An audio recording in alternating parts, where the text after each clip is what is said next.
بسم اللہ الرحمن الرحیم۔ اپنے شاعر منظر عاشقی کا سلام قبول کیجیے۔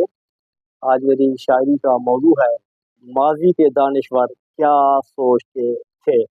کلام منظر باغبان منظر عرض کیا ہے، یہ اگر ظلم و جور اور تعدی پھیلا ہے، یہ اگر ظلم و جور اور تعدی پھیلا ہے، دامن انسان نا انصافیوں سے میلا ہے۔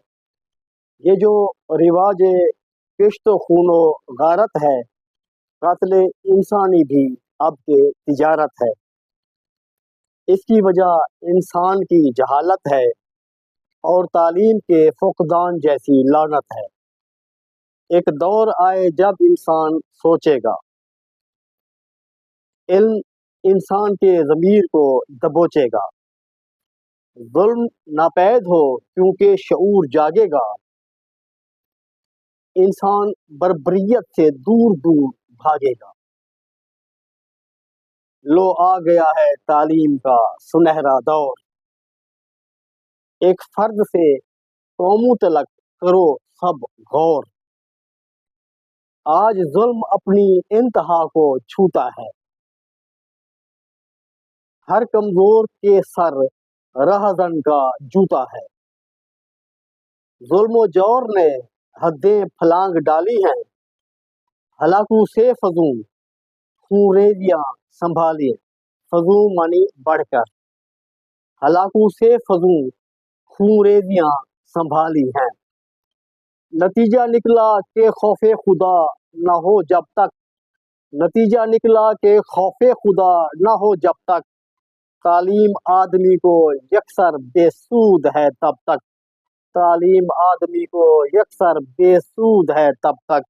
آخری شعر، ضمیر و ظرف جب منظر کسی کے مر جائیں، ضمیر و ظرف جب منظر کسی کے مر جائیں، درندے بھی ان وحشیوں سے ڈر جائیں، درندے بھی ان وحشیوں سے ڈر جائیں۔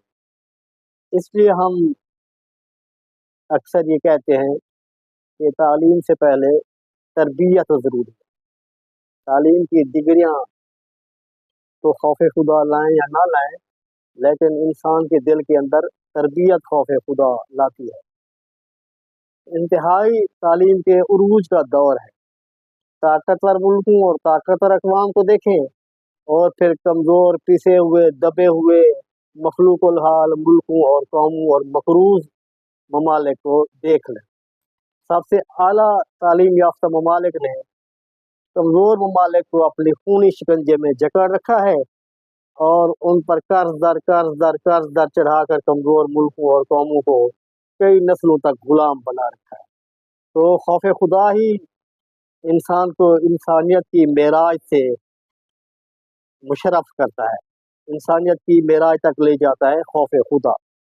یہ انسان اللہ کی رضا کے نزدیک ہی بسر کرے۔ تو چاہے ایک فرد ہو یا چاہے ایک قوم ہو یا ملک ہو، خوف خدا کے بغیر انسانی اقدار انسان میں نہیں آ سکتے۔ اللہ ہم سب کا حامی ناصر ہو۔ اللہ حافظ۔